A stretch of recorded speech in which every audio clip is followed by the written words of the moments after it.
अस्सलाम वालेकुम दोस्तों, यूट्यूब चैनल शमशेर तहीम में भलीकार मां तव्हांजो भाई शमशेर तहीम।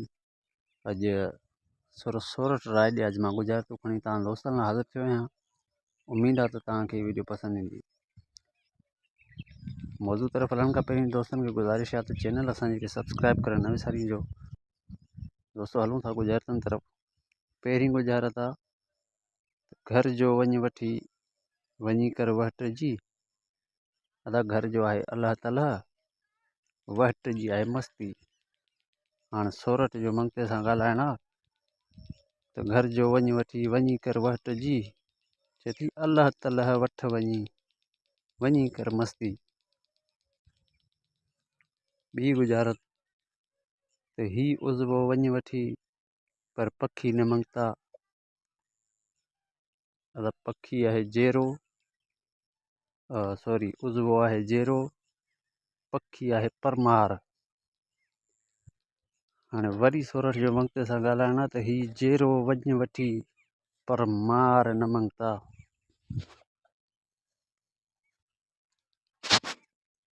दोस्तों टी गुज़ारत त माल जी आई पंहिंजो करण, इहो त ॿोली न, अदा माल जी क़ीमत पंहिंजो आहे खून या रत, ॿोली आहे जाइज़। हाणे साईं राय ॾियाज जो सिर वढ़ण खां पोइ मंगते खे अफ़सोस थियो आहे।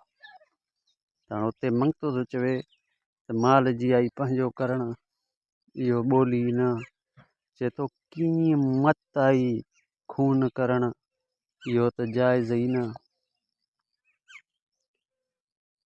चौथी गुज़ारत आहे त हाणे राय ॾियाज जो सोरठ सां ॻाल्हाइणु आहे त रछ कयो तो रछ विञायो मूं,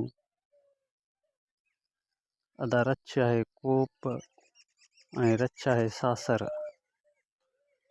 राय ॾियाज थो चवे सोरठ खे त को पह कयो तो साह सिर विञायो मूं।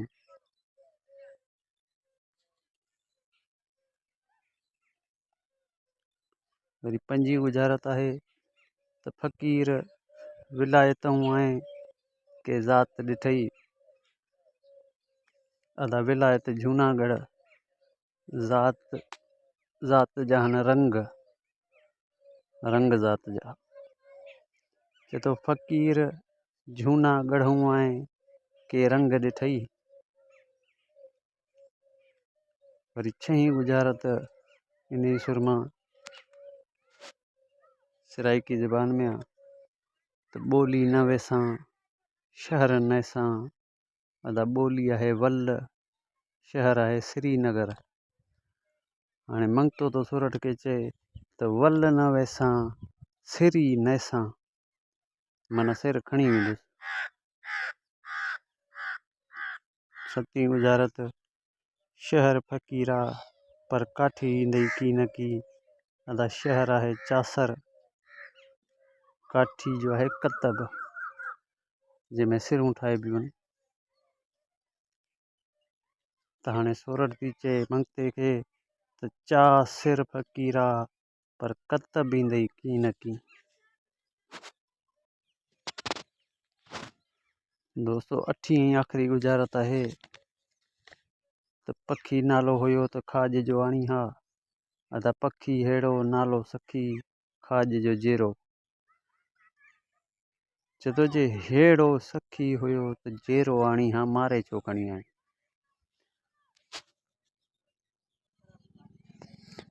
उमेद थो कयां दोस्तों वीडियो तव्हांखे पसंदि आई हूंदी ऐं इंशाल्लाह वधीक गुज़ारतनि ऐं किसनि खे ॿुधण जे लाइ ॾिसंदा रहो पंहिंजो ही यूट्यूब चैनल शमशेर तहीम। ऐं इंशाल्लाह तमामु जल्द के नए सिर मां सूखड़ियूं खणी तव्हां दोस्तनि जे लाइ हाज़िर थींदो।